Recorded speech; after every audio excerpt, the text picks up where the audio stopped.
Hello and welcome. My name is Alan, and by the time this is airing, it should be Turkey Day, Thanksgiving. I hope everybody is having a wonderful Thanksgiving holiday. I prefer it to Christmas. But anyway, we are here today for more A Testament of Hope, writings of Dr. Martin Luther King Jr.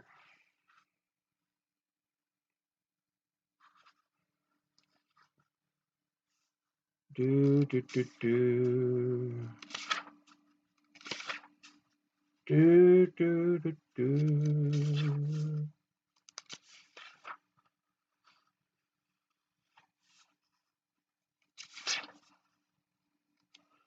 Okay, that's where we're at. The burning truth in the South. It's not too long. So let's get into this. The burning truth in the South. On the 1st of February 1960, Joseph McNeil, Ezell Blair Jr., Franklin McCain, and David Richmond, freshmen at North Carolina Agricultural and Technical College in Greensboro, decided to protest against department store lunch counter discrimination. Department stores would allow blacks to buy goods, but would not allow them to sit down to eat at the lunch counters. By the end of the following September, over 70,000 students, both black and white, had participated in similar demonstrations across the country. Mrs. Ella Baker, the executive secretary of SCLC, was enthusiastic about this amazing display of youth participation and the civil rights movement. She encouraged Dr. King to endorse this movement with the help and to help the students organize the Student Nonviolent Coordinating um, Committee, or the SNCC,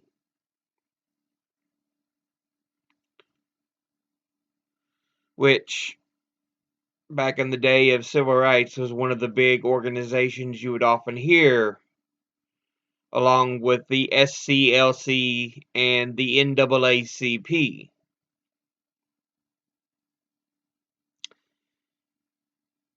But yeah, an electrifying movement of Negro students has shattered the placid surface of campuses and communities across the South. Though confronted in many places by hoodlums, police guns, tear gas, arrests, and jail sentences, the students tenaciously continue to sit down and demand equal service at variety store lunch counters, and extend their protest from city to city. In communities like Montgomery, Alabama, the whole student body rallied behind expelled students and staged a walkout while state government intimidation was unleashed with a display of military force appropriate to a wartime invasion. Nevertheless, the spirit of self-sacrifice and commitment remains firm, and the state governments find themselves dealing with students who have lost the fear of jail and physical injury. It is no overstatement to characterize these events as historic. Never before in the United States has so large a body of students spread a struggle over so great an area in pursuit of a goal of human dignity and freedom. The suddenness with which this development burst upon the nation has given rise to the description spontaneous, yet it is not without clearly perceivable causes and precedents. First, we should go back to the ending of World War II. Then the new will and determination of the Negro were irrevocably generated. Hundreds of thousands of young Negro men were mustered out of the armed forces, and with their honorable discharge papers and GI Bill of Rights grants, they received a promise from the grateful nation that the broader democracy for which they had fought would begin to assume reality. They believed in this promise, and they acted in the conviction that changes were guaranteed. Some changes did appear, but commensurate neither with the promise nor the need. Struggles of a local character began to emerge, but the scope and results were limited. Few Americans outside the immediate affected areas even realized a struggle was taking place.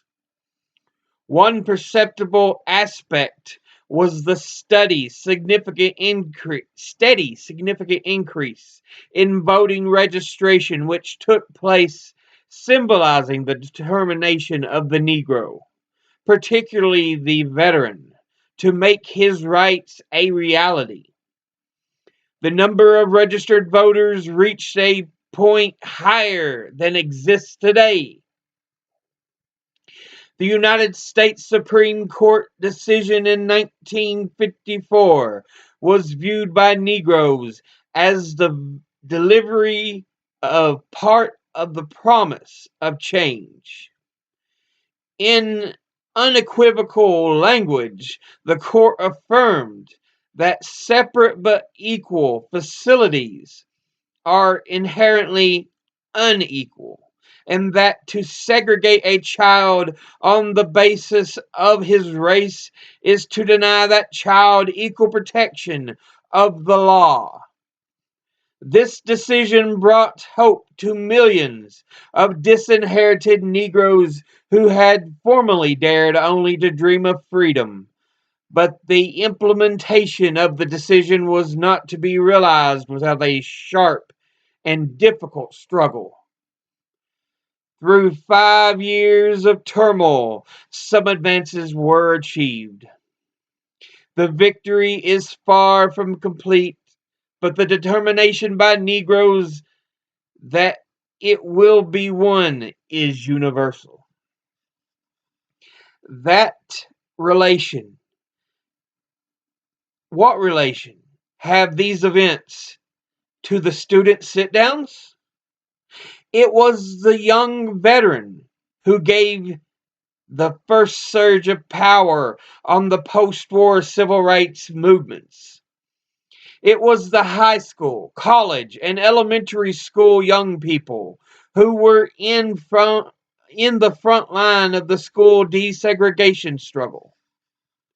Lest it be forgotten, the opening of hundreds of schools to Negroes for the first time in history required that there be young Negroes with the moral and physical courage to face the challenges and all too frequently the mortal danger presented by mob resistance.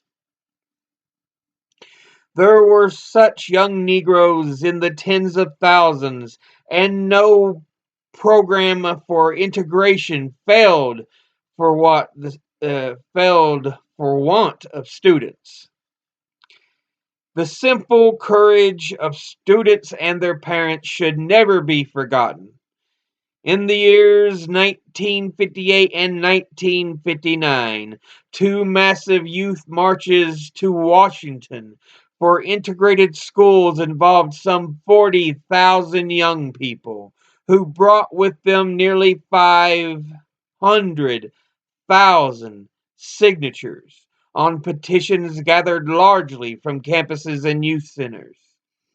This mass action infused a new spirit of direct action, challenging government to act forthrightly.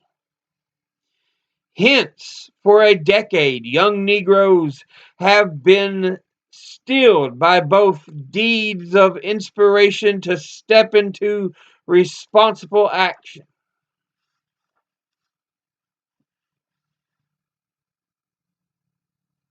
These are the precedents for the student struggle of today.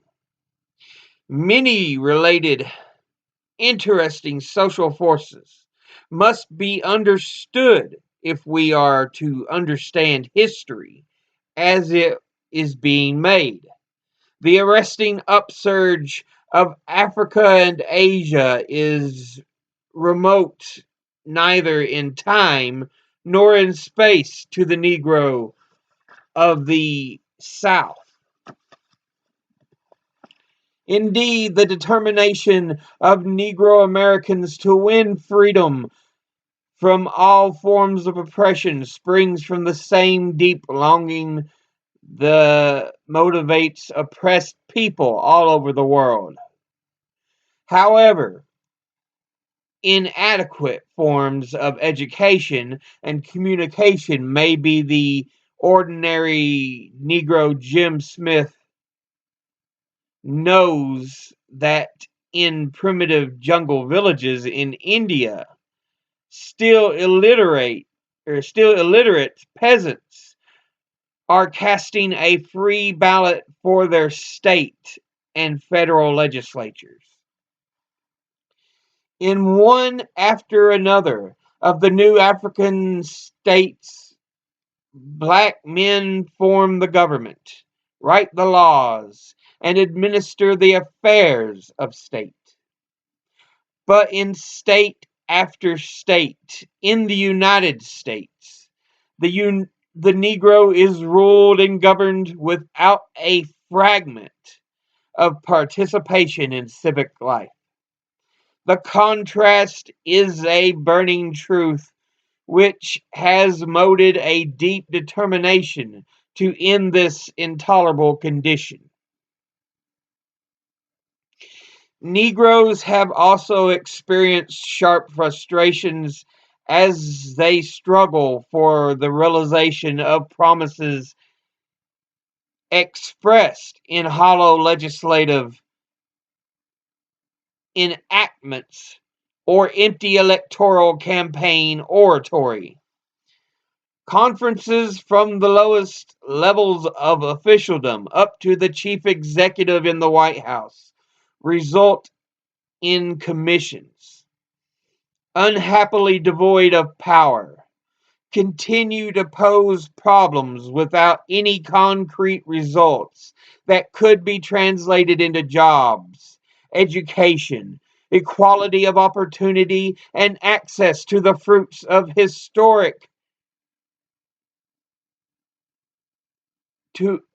historic period of prosperity. In the affluent society, the Negro has remained the poor, the underprivileged, and the lowest class. Court actions are often surrounded by a special type of red tape that has made for long, drowning processes of litigation and evasive schemes.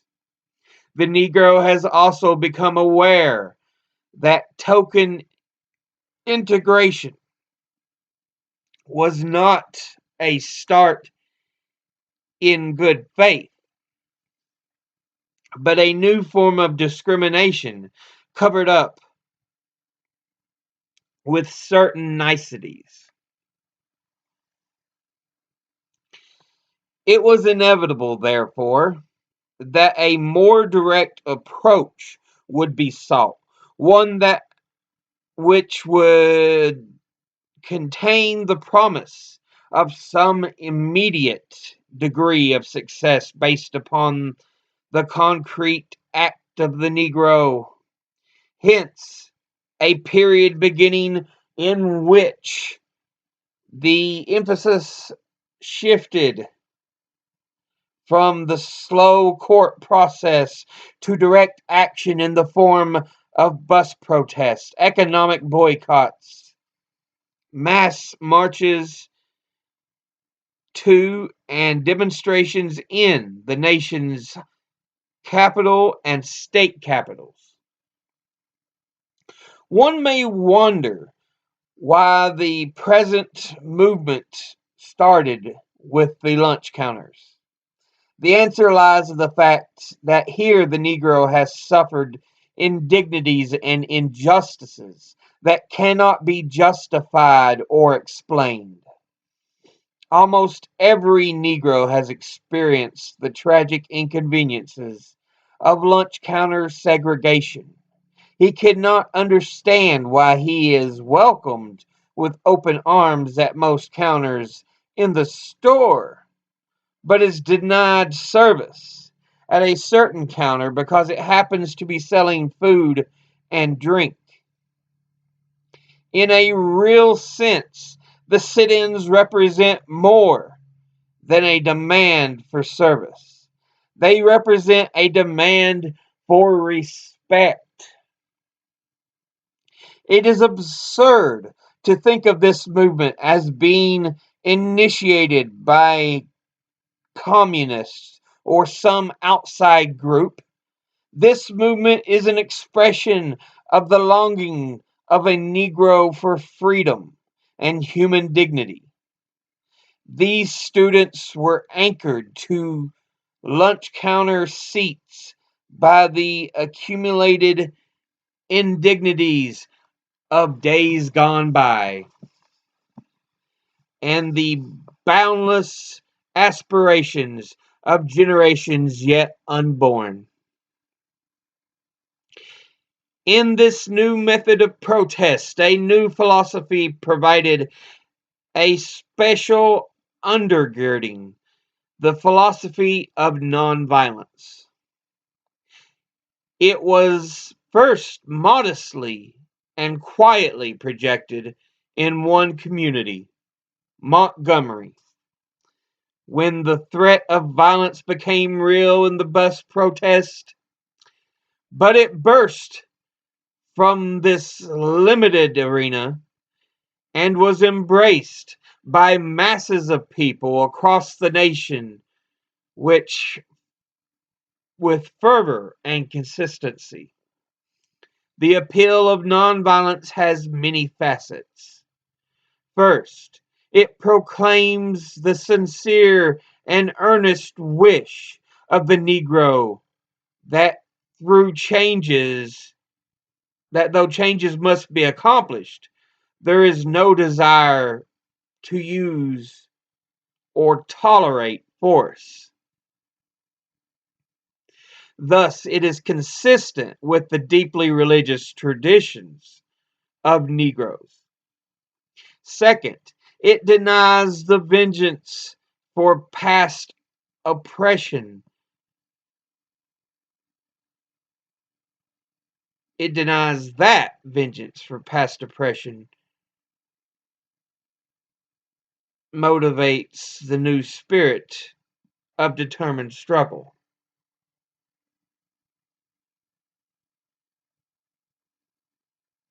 Third, it brings to the point of action a great multitude who need the assurance that a technique exists which is suitable and practical for a minority confronting a majority, often vicious and possessed of effective weapons of combat.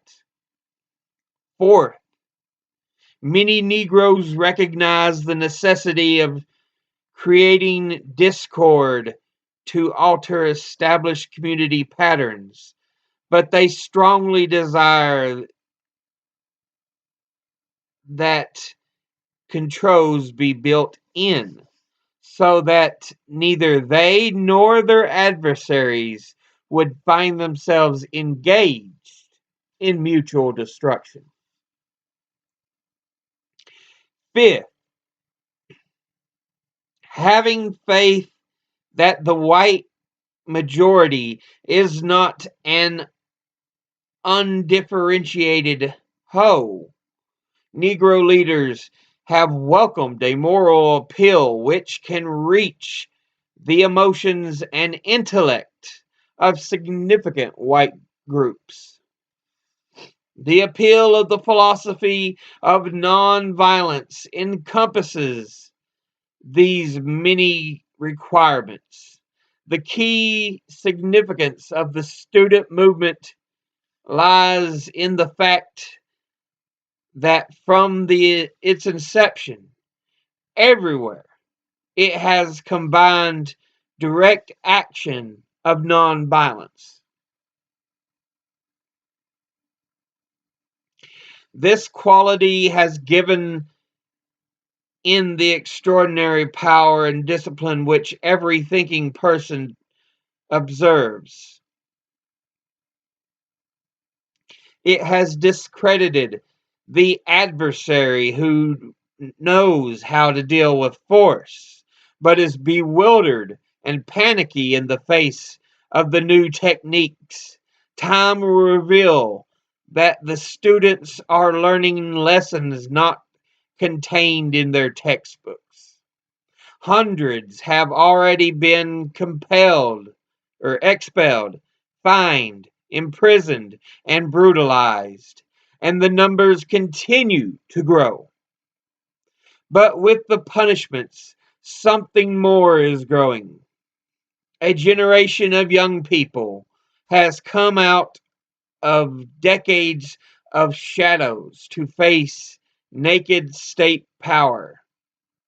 It has lost its fears and experienced the majestic dignity of a direct struggle for its own liberation.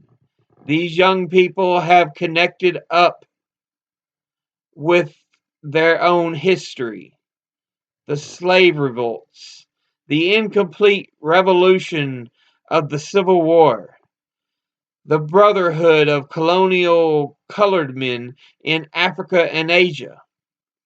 These are an integral part of the history which is shaping the world, replacing a dying order with modern democracy. They are doing this in a nation whose own birth spread new principles and shattered a medieval society when then dominating most of the globe. It is extremely significant that in many places the Negro students have found white allies to join in their actions. It is equally significant that on a mass scale, students and adults in the North and elsewhere have organized supporting actions, many of which are still only in their early stages. The segregationists now face some hard alternatives. They can continue to seek to maintain segregated facilities. In this event, they must live with discord or themselves initiate and be responsible for violence with all its evil consequences. They may close the facilities as they have done in many places, But this will not end the movement. Rather, it will spread to libraries, public parks, schools, and the like, and these too will have to be closed, thus depriving both white and Negro of necessary cultural and recreational institutions. This would be a step backward for the whole of society. Or finally, they can accept the principle of equality. In this case, they still have two alternative approaches. They may make the facilities equally bad for both white and Negro, or equally good.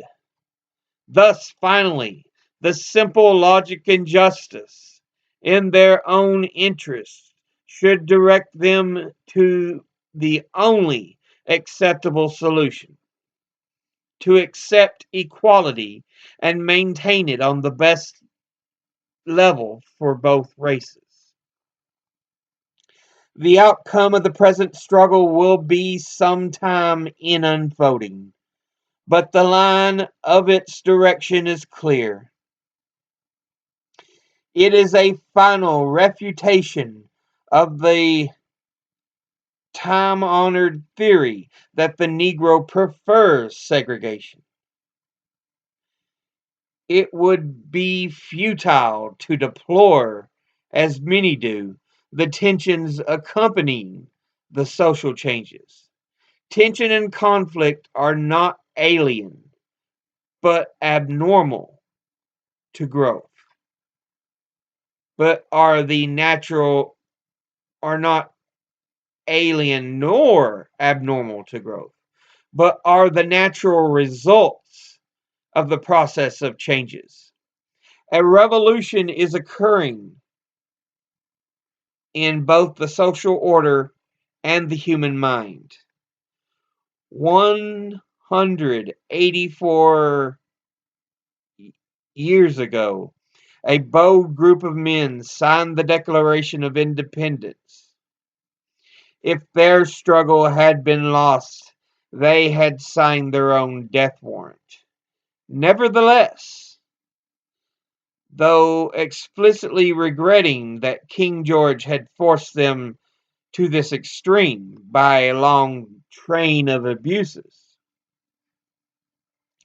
they resolutely acted, and a great new society was born.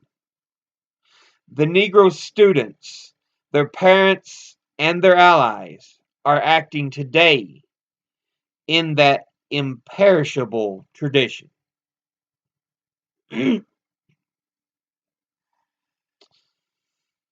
it looks like it was in Progressive, issue 24, pages 8 through 10 is where this was originally published.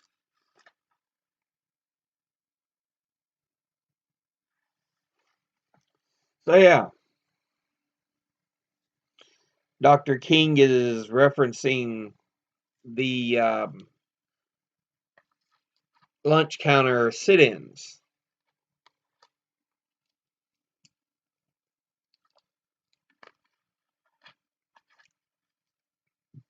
which the one in Greensboro is one that's talked about a lot.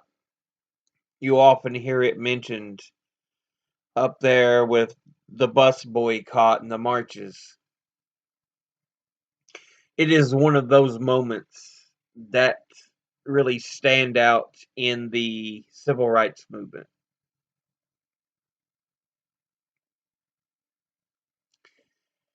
And Dr. King talks about how important it is, because it shows that it is not only, these adults that are pushing for equality, it is also the students who seek equality.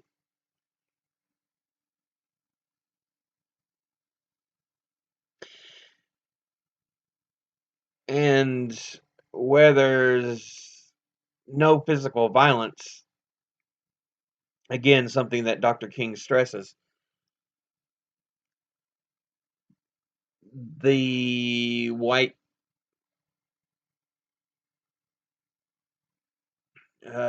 people who are oppressing them have nothing to point to and say, see, they're just rabble rousers. But there's no violence.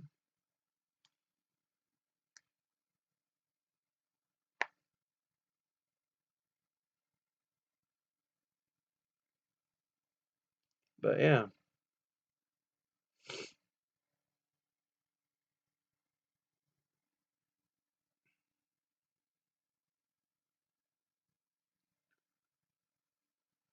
it kind of puts me in mind of the Black Lives Matter march and protests that we were having earlier in the year.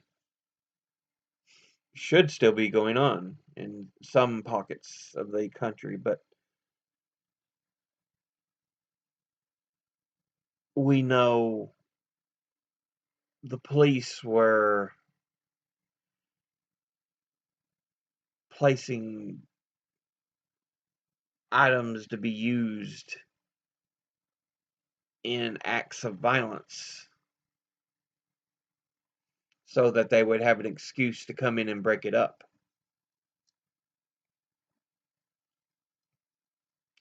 Because we were seeing pallets of bricks show up